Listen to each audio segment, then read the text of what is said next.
Good morning. Good morning, Henry. What's up, Mike? How are you? Good. How are you? Good. Feels good to be back again. I mean, I know another long break. You had the surgery and stuff. How do you feel, I guess, going into this fight week compared to the last one with the super long layoff? Yeah. I think it's. I think it was good. I think it was. I think that. I think the fact that I fought for the first time after 3 years was great. Getting 5 rounds under my belt. I think these 3 rounds are going to be nice. I've been doing five since 20. Yeah, since 2018, since I won the title. So it's been cool to kind of just train for three. Yeah. How do you pace yourself differently, or how is that going to change your approach to the fight, knowing that you got to win 2 of those 3 rounds if it does go to the judges? Yeah, no, of course, man. And you're going up against a dude that has a gas tank too. So it's almost like we train for like 5 rounds, in that sense. So I think that there is a certain pace to it, but obviously it's like you do have to take your time too, and have to be very methodical because that 1 minute period is also crucial too. Do you take the stylistic matchup here a little bit like personally? Merab has most takedowns in this division. He set the record for most takedown attempts last time. We know your wrestling credentials. So do you take this as like a different type of challenge, knowing that he's going to try to get you down over and over and over, probably? Yeah, of course. But the thing is can you control somebody up top? That's the key. A takedown, a takedown does mean something, but if you can't hurt somebody up top, I mean, this is where Khabib made a living. This is where Islam, a lot of these Dagestanis are making a living, and they're taking it from the Americans. They're taking it from folk style wrestling, tying up the legs, top control, things like that. So, sure, I guess if you want to play it that way, we can play it that way. Yeah, I'm taking it personal. Can you just clarify the whole story here this fight week with Eric Albertine? I know he was just on the MMA Hour, and he did kind of say he wasn't really with you too much through the camp, but seemingly you guys kind of reunited on fight week. Like, what was the training situation, and if you guys didn't work together, why was that? Yeah, no, I think with Eric, obviously he has Patricio Pitbull, and he had Paulo Bohashinha, who are out there. They both fight. Paulo fights this weekend with me, and then Pitbull fights the following weekend. And I just felt like it would be unselfish of me, especially when he has 2 guys. And obviously I've been away for such a long time. At the same time, I did need a little break from Captain. And but it worked out perfect. I mean, obviously, we did chit chat, over the phone periodically. I let him know like everything that's going on. And, I brought in Josh Kramer. I brought in my brother to help me out a little bit as well. We brought Memo Torres, 2012 Olympian, all my weight class. So, it was good. But you could never have. Would Michael Jordan exist, without Phil Jackson? Should I keep going? We heard them. So he will be in your corner on fight night, though? Of course, man. Okay. And last thing I wanted to talk about, I think you put a video out this morning kind of saying you want to do 2 fights in this division and then go up. What's kind of the game plan here? Do you feel like a title shot will be on the line here if you get the win and you can fight the winner of Cheeto and O'Malley? Yeah, of course. That's the plan. I mean, my goal, and you guys are, and I'm probably gonna get a lot of shit for this, but the goal is still 145 pounds. Like, I've already conquered and I've already defended my 135-pound weight.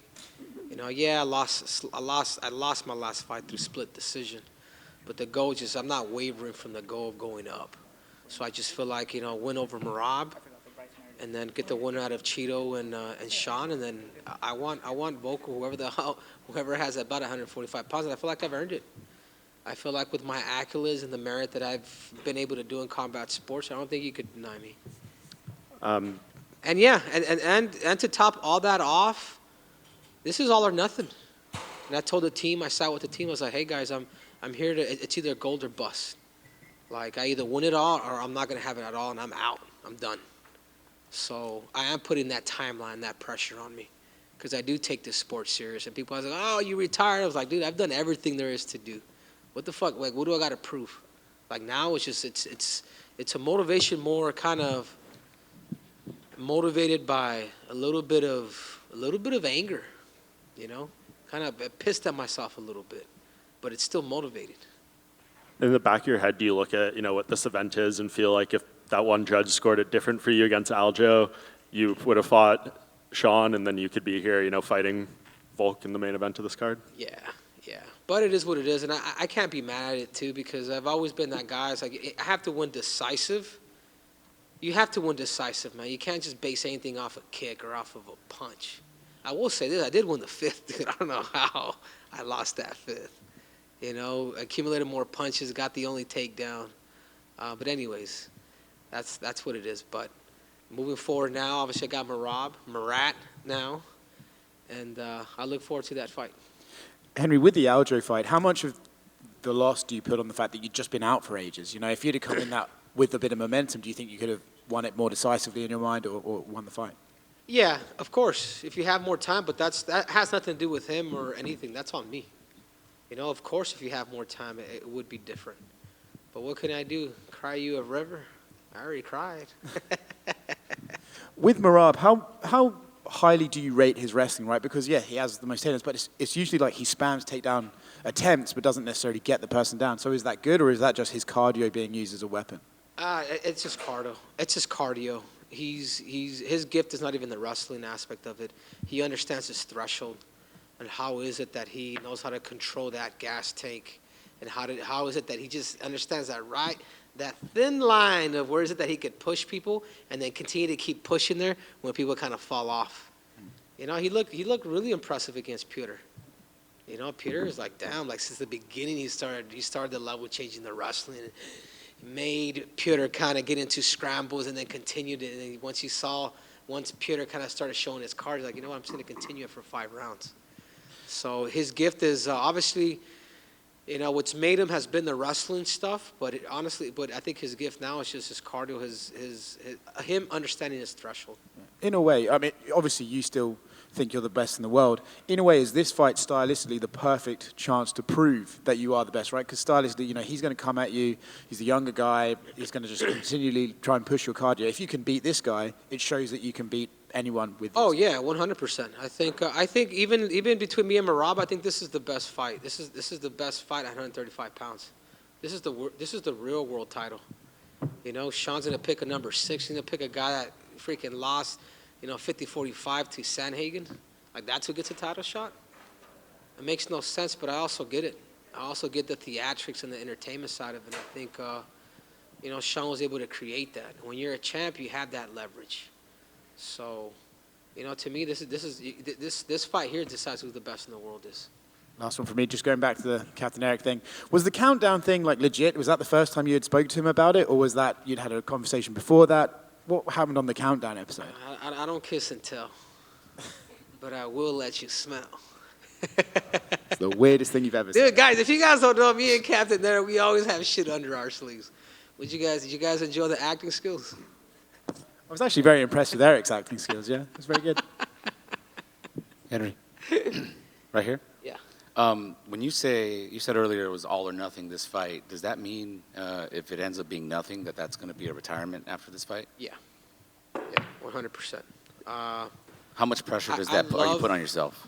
It's a big time pressure because I know I got to fight. I know, you know, you got to put these clauses on you. You know, I'm not going to continue to fight to fight, man. My goal is I'm too competitive, man. I want to be the best in the world. I want that belt, and I really want that other one. So that's kind of where I'm at. So if I can't have that, then I don't want anything. They keep it all. You know, it's like, why did I retire? It wasn't even a money thing. It was like, what else is motivating me? I mean, I was part of it too. I would have loved for Uncle Dana to maybe give me a bump on my raise after defending both my belts. But it is what it is. You know, I respect the shit out of him. I mean, what he was able to do with this company to where it's at now. I mean, if you guys think about it, fighters are the most respected athletes on earth. You know, you walk down the street, you get freaking these bodybuilders. Oh man, can I take a picture with you? So I appreciate that, man. I think Dana's done a lot, but it's on me now to go out there and accomplish what I'm trying to set out to do. And if I can't have it, then I just don't want it. That seems a little different than from the mindset when in your first retirement, because you did have gold and you were about to go on a run of defending your titles multiple times and maybe a long title reign. Do you regret the original retirement in any ways and maybe establishing yourself a little more? No, No, and I truly mean that. Like, for those who don't know, even when I won the Olympics, I retired for 3 years too. And I started kind of figuring out that I'm more of a conqueror. Like, what is it like? What did I set out to do? And I was watching a little highlight on Usain Bolt, and they had asked him, "Is like you saying like you're still young to, you could have probably maybe done 2 more Olympics." And he was like, "You know what? I asked Michael Johnson something. Michael Johnson, 96 and 2000 Olympic champ, which is one of my inspirations too. And he asked him the same question: Why did you retire? You could have gone more." He was like, "That's all I said. I just wanted to. I wanted to." And then Usain Bolt was like, "I just wanted to become, an Olympic champion on at 3 different Olympics. Just separate myself and be different." And I think for me that was always my goal. My goal was to always become the greatest combat athlete of all time, do something that's never been done. So even that fight week after I beat Dominic, after I retired, I didn't even tell my team. I'm like, no, it's in my heart. Just like, I'm out. But even prior to fighting Dominic, like I was out for like that whole year. Dude, I had the time of my life. You imagine being out with the shoulder injury, people get depressed. Dude, I had fun. Doing business. At that time, I was single. So, just doing that whole nine. And I just knew that when you do something from the age 11 and you become the best, and I won first high school wrestler to win a senior national title. The stuff that I was able to do in the sport and then do it now in mixed martial arts, I was like, dude, I was content. So this comeback, why I came back, because I felt like I could do it again. But now it's up to me. I go back, I either get it all or I don't want it at all. And I already talked to my team, I already told my team that I'm just too competitive, man. I'm not trying to be a fighter. I'm either the best in the world or not. The last question for me, Henry. A lot of fighters, I'm sure, would like a knockout because that's a definitive statement in a fight. But given the stylistic matchup, would you maybe prefer grappling him over the course of 15 minutes and really establishing and proving yourself there? Of course, like we're ready. And I think they know that. Like I'm pulling out all the tools. He's gonna come. He's gonna pressure. He's going to shoot. Like you won't be able to change Merab or Murat. You just won't. That's who he's gonna be periodically. So for these last 8 weeks, we've trained for that style because he's not gonna change. So it's an opportunity for me too. All right, good luck on Saturday. Grazie. Henry over here. Over here. So Dana White spoke about your fight with Merab, and you said that when he thinks about this fight, it's kind of like two guys that have made previous mistakes in their career. And in your case, he's referring to the first retirement. And then in Merab's case is the fact that he decided to sit out from a title shot because his friend held the belt. So I want to just ask, do you agree with that statement, and how do you see it? That's Dana. That's Dana's opinion. But yeah, he could be right. At least, why am I coming back then, right? I should have just stayed retired. Time is everything, and I knew that coming in. But think about it too, though. Fuck, I lost split decision my last fight. I've found those learning lessons. But now it's time to put up or shut up. So I respect that from Dana. Okay, He's and definitely right about Murat. He was Aljamain's butt plug for too damn long. I would have fought that dude in a heartbeat. Any of my friends, they know it.